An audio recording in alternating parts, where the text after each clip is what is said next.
I agreed to do a simple favor, watch my friend's dog for a weekend, while he and his wife went out of town.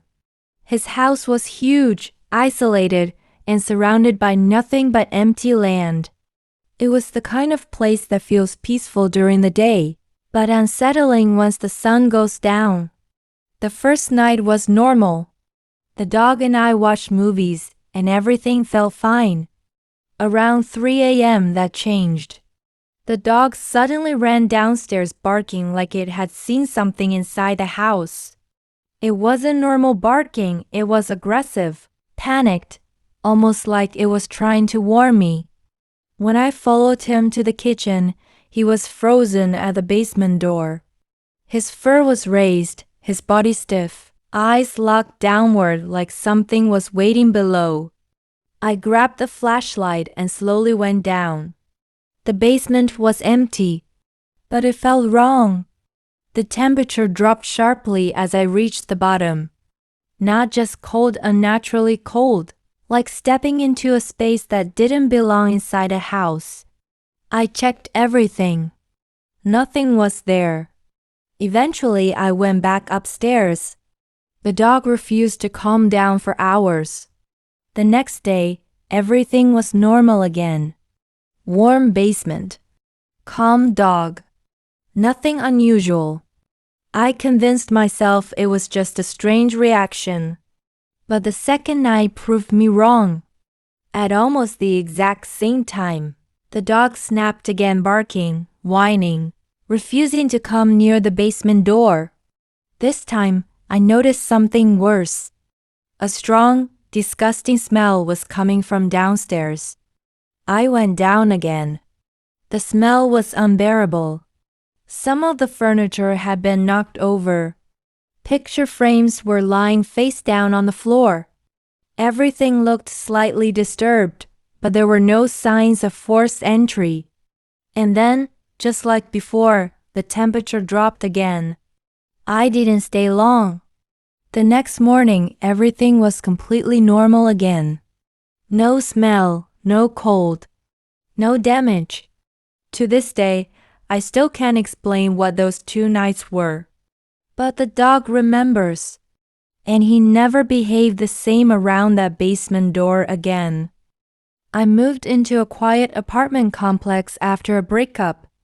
It was modern, safe, and full of friendly neighbors. At least, that's how it seemed at first. A few weeks in, I started hearing strange things at night, footsteps running through the hallway when no one was there. Then came the giggling. It always came from outside my apartment door. At first, I ignored it. I thought it was kids playing tricks. But the sound kept returning night after night. One night, I heard tapping on my bedroom window. I opened the curtains immediately. Nothing. No one outside. No movement. Just the empty courtyard. A few days later, I was called into the apartment office. The manager looked unusually serious. She showed me CCTV footage from my hallway. 2 small hooded figures were standing directly outside my door at 2 a.m. They didn't move. Not for 10 minutes. Then, one of them reached for my door handle and tried to open it. But what disturbed me most wasn't just what they did, it was how they appeared on camera, still silent, almost like they weren't reacting to time, the way normal people do. Security checked every camera in the building. There was no sign of where they came from, and no sign of where they went.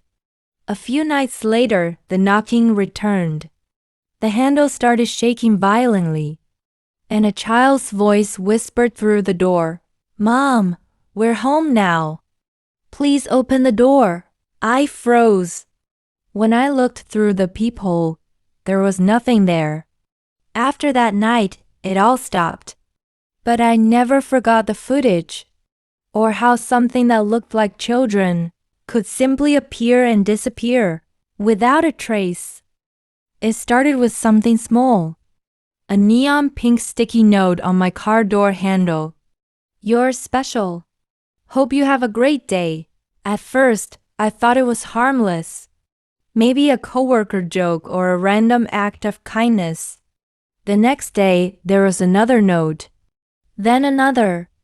Every day when I left work, a new message would be waiting for me. At first, it felt fun, even a little exciting.